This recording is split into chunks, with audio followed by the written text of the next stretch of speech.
জোহরের নামাজ, আসরের নামাজ, এশারের নামাজ, মাগরিবের নামাজ।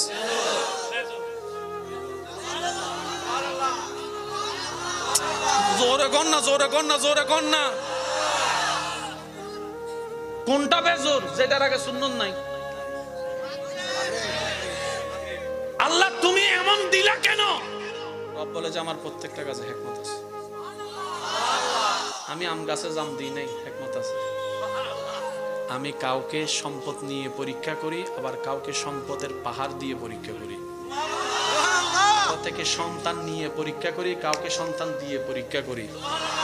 ওয়ালা নাবলুওয়ান্নাকুম বিশাইইন মিনাল খাউফি ওয়াল জুই ওয়া নাকসিন মিনাল আমওয়ালি ওয়াল আনফুসি ওয়াস সামারাত ওয়া বাশশিরিস সাবিরিন আল্লাযিনা ইযা আসাবাতুহুম মুসিবা ক্বালু ইন্না লিল্লাহি ওয়া ইন্না ইলাইহি রাজিউন। চিৎকার দিয়ে বলেন সুবহানাল্লাহ।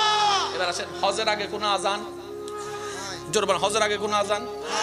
রোজার আগে আযান, যাকাতের আগে আযান, 5 ওয়াক্ত নামাজের আগে আছে আযান। কখনো ভাবছেন আযানের কাজটা কি? আপনি বলবেন ডাকা, তো হজের জন্য তো ডাকা যাইতো।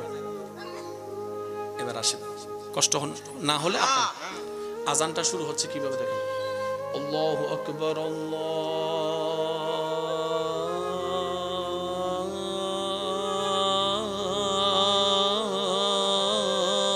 আকবার।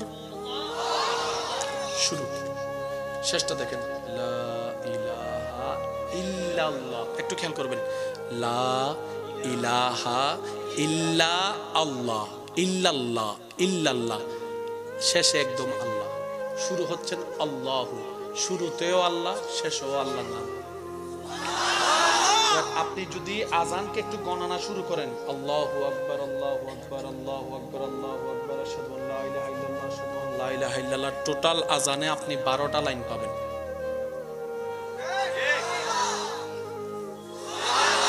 আল্লাহ 12 লাইনের আযান কেন? রব বলে যে 12 মাসে তোমাদের জন্য নামাজ। আর একটু জোরে বলেন সুবহানাল্লাহ, আর একটু জোরে বলেন সুবহানাল্লাহ। পুরা আযানের ভিতরে আপনি গণনা যদি করেন, আল্লাহু আকবার, আল্লাহু আকবার, মোট 50টা শব্দ পাবেন। আল্লাহ আকবরে পড়বা 5 ওয়াক্ত, পাবা 50 ওয়াক্ত। এবার সবচেয়ে মারাত্মক বিষয়টা দেখেন, কোরআন শরীফের মধ্যে হরফ আছে না, আলিফ বা তা সা জিম হা খ দাল জাল আছে না? যতগুলা হরফ আছে আযানের মধ্যে ব্যবহার হয়েছে মোট 17টা হরফ। একটু মন খুলে বলেন তো দেখি সুবহানাল্লাহ। আযানে আপনার শুধু 17টা হরফ আল্লাহ ব্যবহার করেছেন। এবার আমি শুধু বলবো, আপনারা একটু গণবেন। ফজরের ফরজ নামাজ 2 রাকাত, 2 জোহরের হলো 4 রাকাত, 4 এ 2 এ 4 এ 2 এ, আসরের 4 রাকাত, 6 এ 4 এ, মাগরিবের 3 রাকাত, 10 এ 3 এ, এশারের 4 রাকাত। জোরে জোরে, ফরজ 17 রাকাত, আযানের হরফ 17। এটা রবের প্ল্যানিং ছাড়া জীবনও সম্ভবপর নয়। সেজন্য ইন্নাদ-দীনা ইনদাল্লাহিল ইসলাম।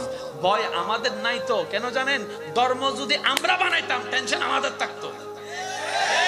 আমি তো বুদ্ধি করে এটা সাজাইছি, কে না কে এসে আবার এটা ঘুরাই দেয়, কারণ জ্ঞানীর তো অভাব নাই, আমার সাথে বড় জ্ঞানী তো আছে।